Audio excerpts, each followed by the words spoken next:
practicing.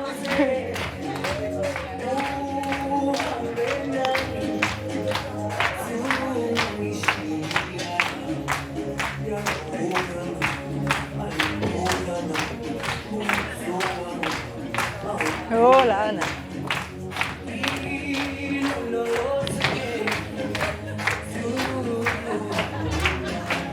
I'm just copying the kids. Woo! Right. So we thought we'd end with a threesome. Why not? Something a little bit different. That was a video that we played in July. Who was here in July, by the way? Yeah, great. And so you know what was going to happen. The usual, Jane, would you like to do, came with a yes, didn't it? So tell me, we want to know what happened when you went to Africa. So first of all, where did you go, Fran? We went to Malawi first, and then went through Malawi and went to Mandimba. Malawi, we were in Blantyre, and then we went to Mandimba in Mozambique. Fabulous. And what was the intention of the trip? Right, I was going to revisit where I had been starting in 2003, which was awful because everybody kept reminding me it was 20 years. And we'd started out going out. I went out with the church. I was a token first aid box carrier as a nurse and with a vicar. And they decided to come back. It was partnering a parish with a parish in Africa. They decided to come back and pray for them, and I thought, surely we can do better than that. So we did. We tried over a number of years, introduced a number of programs. I was really shocked when I went out there, what I saw.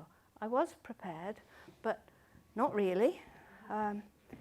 People losing their babies, people on replacement programs, children as young as 12, pregnant, and I was delivering their babies. No pre- and postnatal care. Lots of maternal mortality, women dying in childbirth from bleeding out. No services to meet any of their needs. One doctor for 250,000 population, spread over 8 villages, very vastly wide apart, all called Mandimba district. So, yeah, what did I do? Trained people, trained girls to deliver healthcare in the villages. I had a sponsor and we gave them bikes and we put a Mama logo. The Mama was the name of the charity. Mama logo on the bike and painted it all white and everything and multicoloured because, yeah, just in case they got stolen. Well, some of them did, but we spotted them again. And the women were empowered with these bikes with a basket in the front to put their kit and a seat on the back to take someone to hospital if they needed. And they went into the villages and they did fingerprint testing for malaria and HIV. They helped us with vaccination programs. And they picked up people who were losing weight, little babies, they weighed them, had a clinic. And we gave them a chart to weigh them so they could pick up first the low birth weight babies and then the ones that were failing to thrive. So, yeah, it was a good program, but how could we prevent people dying? So a group that I'd been working with at a hospital in London, we set up a program of ultrasound training, ultrasound technology to identify the at-risk pregnancies. So we knew if they were having twins, we knew if the baby was lying in a bad way, we knew if there was a risk, and we were able to get them to a hospital which was at least a day's ride away in time for that medical intervention. So that saved lots of lives and stopped a lot of the postpartum hemorrhage. Someone who had a history of having had 5 babies, for example, they might not even have one of them alive, and they would be 15, 16. And that trauma put them at high risk of hemorrhage. So, yeah, the program went down very well. I had to fight the Departamento da Saúde, the Department of Health, every inch of the way. The government just wanted me to give them the money, and then they would deliver the programs. Not. Yeah, we did it at grassroots, and we did education. We did growing crops in sacks and putting them on the roof so the goats didn't eat them, because things grow very well there. There's just not enough water. Clean water, we had a program for clean water with partnering with WaterAid and put more wells and more pumps instead of them going to the river and gathering the water to drink with the women a bit further up in the other village, washing all the nappies and taking that water home, and lots of diarrheal diseases. It was quite dynamic, and I got the money to do it by working, because we tried fundraising and then you just get another tsunami or another unfortunate person's war. Like Ukraine, the funds just divert. It's a very fickle and very hard way to earn money is fundraising. So working, best way. I'd come back, work for 3 months, take the money, go out there, deliver it on a program. And if we picked up orphans, for example, you couldn't just pick up an orphan and say you'd look after it. You had to provide a formula for the orphan. You had to provide for it and someone to look after it. So the orphanage, we funded it by giving them lots of milk, but we had to factor out how many orphans could we support, because I couldn't stop feeding them when they were 2 months old and say, on your bike, mate. We had to make sure we could see them through to being weaned and being at least 6 months old before we would stop funding that placement. So I had some government ministers supporting me in the early days. They gave me lots of vaccines because everybody here was scared of MMR, so I was able to deliver lots of vaccines in lots of villages. Polio being very important, it's endemic there. Measles can wipe out a village of children in short order, except I couldn't give the vaccines. When they saw this, my face kind of matched my suit when I was out there because it was hot, and the hair went a bit wild. Quite apart from the fact that they called me Branca, La Branca, the white one. I wasn't, I was a vermilion. I was the red one. The kids were terrified of me, they screamed. And so I had to train the girls to go in and give the vaccines. And I just could do the tiny babies with polio drops. So you did a lot. Yes. And we're going to invite Jane back because when you invited Jane to go, and we talked about this before, you know, how can you get people to be interested in a different country, in a different culture? You know, and we talked many ways about it. And so I think at some stage it was like, well, is this actually going to make any difference? You know, like, let's just be really, really honest. So Jane, you went out with Fran, and with kind of no expectations really of what was going to happen. What did you see that, how did they respond to Fran? What could you see that she'd done when she'd gone out in, 20 years ago, sorry? Yeah, so what a credit Fran is to that area. Like, how going to Mozambique, I had absolutely no idea what that was going to be. Like, I thought I'd seen poverty, but oh my goodness, like these kids, these adults, these people have got next to nothing. There's not a shop, it's just bare. And I think we've seen, I saw so many families selling tomatoes. That was the biggest thing, tomatoes everywhere. But walking through, like, I wouldn't even say streets, walking through the sand of what Mozambique kind of is, people are stopping in the street, like, looking at Fran like she's this goddess of a woman, like, Mama Fran is her name. Because what she did there and created there was just sensational. She the biggest thing I can say is she just give hope. And it was just, I felt so honoured and humbled to be there and to be with you. You've left your mark there, and it's sensational. So I went there to, I think I was like Fran's bodyguard, really, or baggage carrier, or food, like... I carried my own Oh, yeah, bags. she carried her own bags, yeah, rucksack. I had a great time. I really did. It was humbling, it was inspiring, and I got to take about 40 rugby balls out there because I was thinking, really, I don't know what I was actually going to go and do.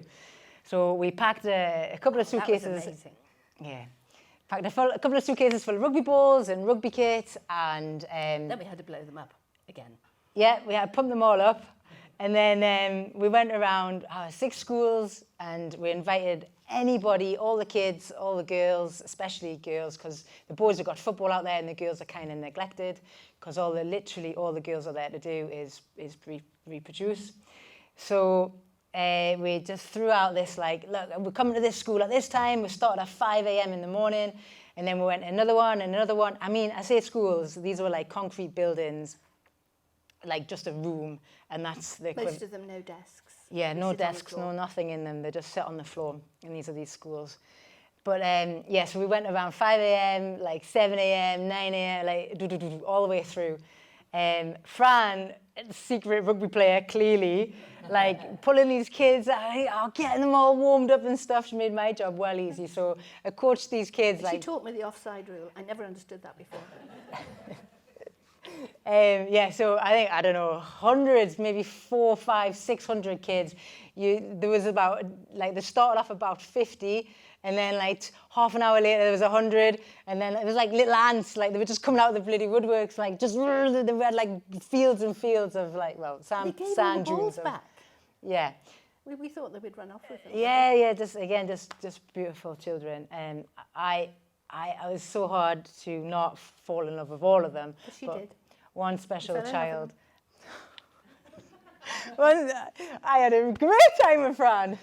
She nearly got us mobbed so many times. I said, don't throw sweets at them. Yeah. You will have a gang. And I'd learned this by bitter experience. You know, you think throw some sweets out there and they'll run over and get them.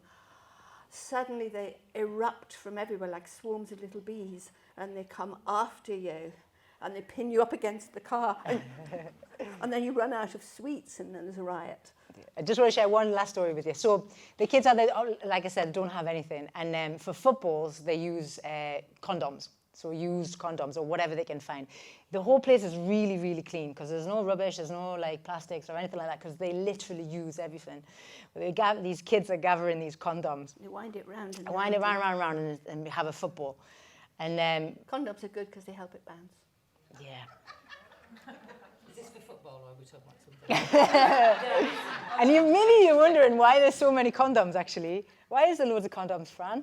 Because the World Health Organization donates them and they use them for all kinds of things. They blow them up, put them on trees in festivals and things like that to decorate the place. One thing they don't do is put them on the dicks and use them for the purpose they were designed. Because they're too small. Yeah. Made in China condoms don't fit Africans. It's not one size fits all. So, on that note, so we've left 40 rugby balls out with these kids, and hopefully, as we were leaving But Mozambique, you trained coaches. yeah. So there was a few kids that wanted to coach the kids. So now we've coached the kids to coach the kids. And as we were leaving Mozambique, one of the most beautiful moments was as we were driving out, there was a whole group of girls playing rugby on their own, like just having a blast of a time. And I was just like, my heart is, my job, well, our job was done. Yes. Yeah. What was interesting is that I was getting text messages and Jane was like, oh my God, I've never seen anything as horrendous as this, or this is so poverty, you know, and stuff like that. Then I was getting a text message from Fran going, oh, you're having a great time. Like, you're doing lots of work and whatever. And there was this contrast all the way through with the trip, you know, of like really, I suppose Fran having been out there before, and obviously the work that you do. I was seeing the improvement. Yeah, you were seeing the improvement. Jane's like seeing it for the first I time. took her around the hospital and I thought, oh God, this is great. They put 2 tents up. They've got extra wards now. And she's going, oh my God. Yeah. So what did Fran do, you know, just as you do one Tuesday afternoon while you were there? Yeah, so this hospital, again, it was a raw building. And we were delivering food to this hospital at the time. We were dropping all this food off. And then They had nothing. They had no food to feed the patients. The kitchen was clean and bare. Yeah. And like a doctor came out. I think there's like 2 doctors there in the hospital. And one of them came out and was like, Fran, being a midwife, can you just come and help in theatre? Fran goes and delivers a baby while we're there. Like, pulls out this baby. Like, I mean, It was a come C-section. on. A C-section, you were just awesome. And helped this woman survive and the baby survived. So you're just amazing. And you found, you met a couple of missionaries, didn't you, that knew all about you, Fran? Yes, they'd moved in after I'd left, and they'd moved into the house of a friend of mine, and he'd gone back to America. So she set up a clinic called the Raphael Clinic, and she's an American, blousy ex-financier, now a nurse, and yeah, you say yes to her. You wouldn't really say no, would you? Carla's very strong. And she's fought the authorities and everything else. And she's looking after chronic illness and training more people. So I've been helping her out financially to get the clinic off the ground. And that's now doing great work. There's lots of children there with cancer. And there's no treatment at all for chronic diseases. It's all triage and crisis intervention stuff.